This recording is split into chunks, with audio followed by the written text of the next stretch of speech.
একটা রাষ্ট্র চালাইতে হইলে প্রেসিডেন্ট থাকে, প্রধানমন্ত্রী থাকে, মন্ত্রী মিনিস্টার থাকে, কত কিছু থাকে।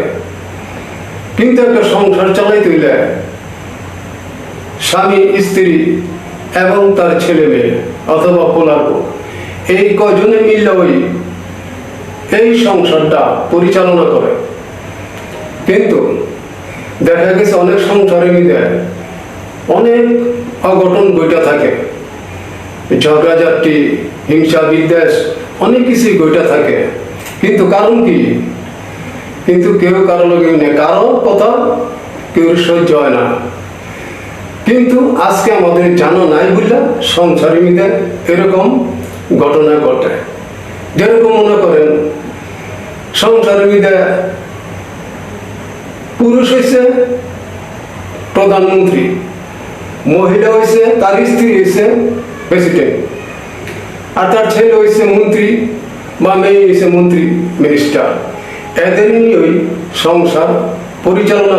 সংসারটা পরিচালনা করতে হলে সবার সাথে বুঝা পরামর্শ করে করতে হয়। বেশি বুঝা পরামর্শ করে স্বামী এবং স্ত্রী এবং তার ছেলে, নাকি? কিন্তু দেখা গেছে আপনি তো বেতন পাইলেন, গিয়ে দোকানে বসে আপনার মনে চমৎকার আপনি খাইয়ে এলেন, ঘরের জন্য কিছু আনলেন না। তাদের তো একটা হক আছে, এদেরকে দিতে হবে না?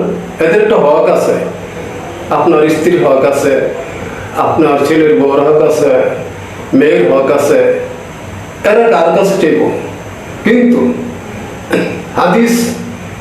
হাদিসের নিয়ম হইল এটা, আপনি যা খাইবেন আপনার স্ত্রী সেটা অর্ধেক পানা, তার জন্য আনতে হবে। অর্থাৎ স্বামী স্ত্রীর পোশাক, স্ত্রী স্বামীর পোশাক। কিন্তু কই আমরা তো এগুলি করি না, আমরা তো শূন্য ছেড়ে দিচ্ছি। শূন্যতের দ্বারের কাছেও নেই, নবীজির তরিকার দ্বারের কাছেও নেই আমরা। আমাদের অশান্তি তো ধাপে ধাপে আসতেছে। কিন্তু এগুলি না করার কারণে আমরা তো আল্লাহ এবং আল্লাহ রসুলকে ভুলেই গেছি।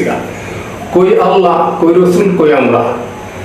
যেরকম মনে করেন নবীজি বলছেন রাস্তা ডাইন দিক দিয়ে হাঁটবা, ভয় নেই, অ্যাক্সিডেন্টের ভয় নেই। এটা সুন্নত, কত বড় সুন্নত এটা। কিন্তু কই যার জন্য আমরা পারি অমনি চলি, এটা আমাকে জানি না। যারা জানে তারা দেখবেন রাস্তাঘাটে ডাইন দিক দিয়ে হাঁটে, এখানে কোনো ভয় নেই। গাড়ি আপনার সামনে তো আসবে, আপনি দেখতেছেন, ভয় নেই। আপনি সাইডে যেতে পারবেন।